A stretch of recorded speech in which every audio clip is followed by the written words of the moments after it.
Sinamahan ko si boss na magrukod kaya paldo-paldo ang result. Gumamit nga rin pala ako ng Miterso para gumawa ng curtain rod bracket kasi ito talaga yung aking talent for the go. Tapos ako pa yung unang nagbarena sa sa wall niyo.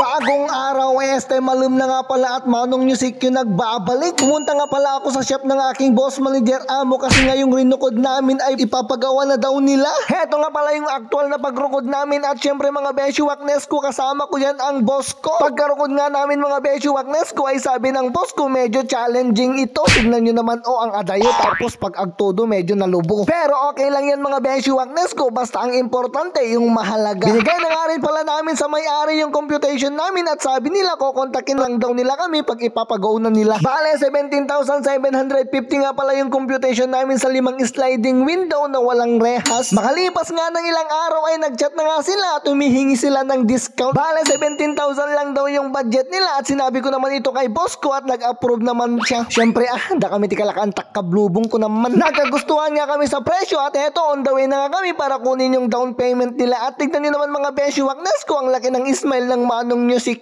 Sa part na to mga Besyo Waknes ko, kasama ko na nga pala si Kuya Jason kasi si boss ay may ginagawa. Dito nga pala yung destination namin for today's video. Papasok dito sa maliit na iskinitang to, medyo rough road lang kaslatarupam nila. Ay, joke lang. Bale, ganun nga pala yung ginagawa namin mga Besyo Waknes ko. Kung may magpapagawa, kinukuhanan namin ng down payment. Kapag nag-install na kami, doon na namin kukunin yung buong kabayaran. At sa wakas, nakarating na nga rin pala kami dito sa aming final destination, dito sa may frozen foods available here, Kunana. At eto na mga Besyo Waknes ko, ang dami ko ng kwarta. Nela, feeling para ka ni boss mo dahil. Bale, nag-down nga pala sila ng 9,000 pesos at pagkarating nga namin sa part na hindi sementado, dito ko napagtanto na hindi lang para rough road to, masikip pa. Diba? Di bale ng rough ang mukha basta masikip pa ang kanya. Hindi gaya ng isa dyan nakalawlawak nila.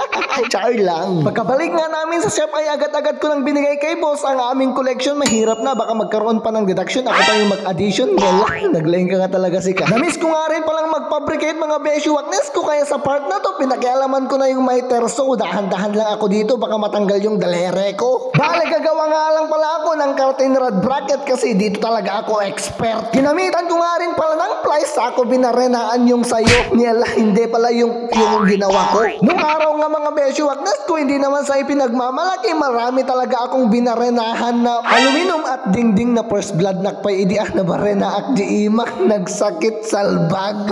Bale 3/4 nga lang pala yung ano ko ay Bale 3/4 nga lang pala mga Besyo Waknes ko yung ginawa kong butas. Dala-dalawa nga rin pala yung gamit kong drill gun dito, pampailat at pampalawa. Wala, iba na naman yan Pagkatapos ko nga silang mabutasan ay pinagpakner-pakner ko na sila para hindi sila magkahiwalay na.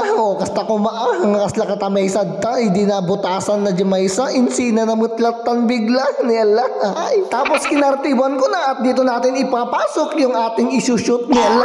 Ano ba? Naggulo ka. Pagkatapos ko nga silang mabutasan ay inubon ko na sila maysa-maysa tapos nagbarena na ako sa wall nila. Ganyan lang talaga ang buhay. Grind lang ng grind. Alaka standby manan, nabiga manan. Abangan nyo kayo di pa nagkabit mi. Ang damdamagayam no ang kapay nakapagpa-aluminum. Ag-comment ka lang dito babakan no kahit mo pa-shoutout hanggang mababain I love you today, tomorrow, and yesterday. Alaka standby.